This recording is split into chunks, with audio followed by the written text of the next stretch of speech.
उत्पत्ती प्रकरण 30.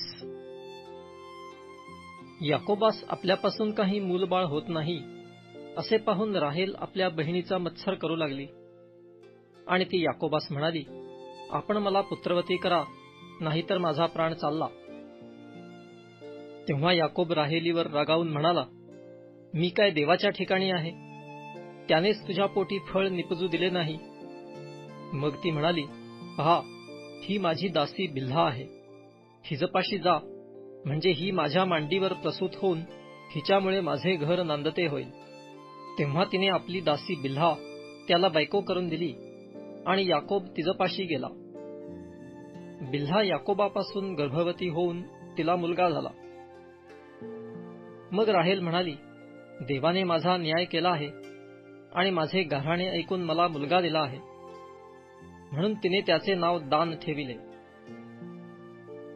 मग राहेलीची दासी बिल्हा याकोबापासून पुन्हा गर्भवती होऊन तिला दुसरा मुलगा झाला.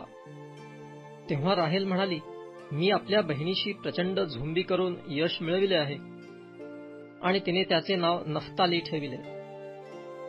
आपले जनन थांबले असे लेआ हिने पाहून आपली दासी जिल्पा याकोबाला बायको करून दिली. याकोबापासून लेआ हिची दासी जिल्पा हिला मुलगा झाला. तेव्हा लेआ म्हणाली, मी केवढी भाग्याची, आणि तिने त्याचे नाव गाद ठेविले. लेआ हिची दासी जिल्पा हिला याकोबापासून दुसरा मुलगा झाला.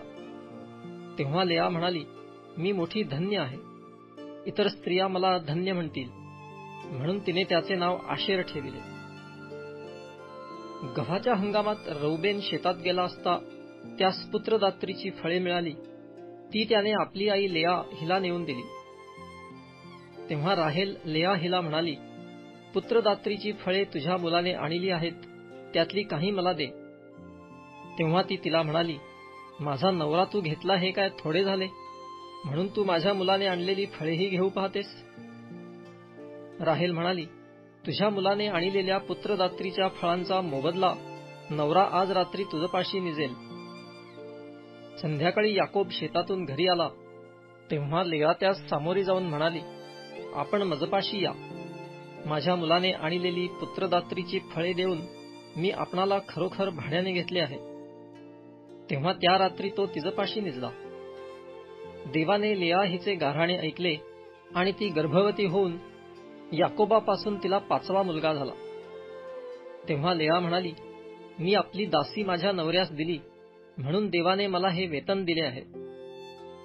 आणि तिने त्याचे नाव इस्साखार ठेविले. याकोबापासून लेआ पुन्हा गर्भवती होऊन तिला 6वा मुलगा झाला. तेव्हा लेआ म्हणाली, देवाने मला चांगले आंदण दिले आहे. या खेपेस माझा नवरा माझ्याशी मिळून राहील, कारण त्याला माझ्या पोटी 6 मुलगे झाले आहेत. म्हणून तिने त्याचे नाव जबुलून ठेविले. त्यानंतर तिला एक मुलगी झाली. तिचे नाव तिने दीना ठेविले. मग देवाने राहेलीची आठवण केली आणि त्याने तिचे ऐकून तिची कूस वाहती केली. ती गर्भवती होऊन तिला मुलगा झाला. ती म्हणाली, देवाने माझी अप्रतिष्ठा दूर केली आहे, आणि तिने त्याचे नाव योसेफ ठेवून म्हटले, परमेश्वर मला मुलाची आणखी जोड देवो. याकोबाने लाबानाशी केलेली देवघेव. राहेलीस योसेफ झाला. तेव्हा याकोब लाबानास म्हणाला, माझी रवानगी करा, म्हणजे मी स्वदेशी आपल्या ठिकाणी जाईन.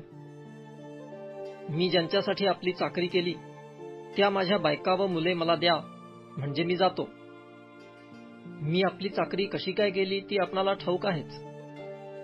तेव्हा लाबान त्यास म्हणाला, तुझी मजवर कृपादृष्टी असल्यास राहावयाचे कर. तुझ्यामुळे परमेश्वराने माझे अभिष्ट केले आहे हे मला शकून पाहून कळले आहे. तो आणखी म्हणाला, तुझे वेतन काय ते मला सांग, ते मी तुला देईन. तो त्यास म्हणाला, मी आपली सेवा कशी केली आणि आपली जनावरे माझ्या निगेखाली कशी होती हे आपणाला ठाऊकच आहे. मी येण्यापूर्वी आपणाशी थोडे होते, ते आता बहुतपट वाढले आहे. जेथे माझा पाय लागला तेथे परमेश्वराने आपले कल्याण केले आहे. तर आता मी स्वतःच्या घरादाराचे केव्हा पाहू? लाबान म्हणाला, मी तुला काय देऊ? याकोब म्हणाला, मला काही देऊ नका, माझी केवळ एकच गोष्ट कबूल कराल तर मी पूर्ववत आपले कळप चारीत व सांभाळीत राहीन.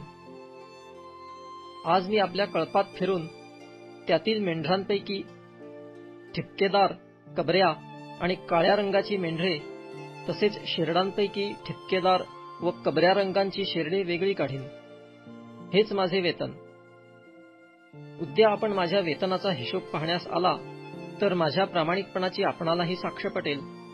म्हणजे शेरडांपैकी जी ठिपकेदार व कबरी नाहीत व मेंढरांपैकी जी काळी नाहीत अशी काही मजपाशी निघाली तर ती चोरीची समजा.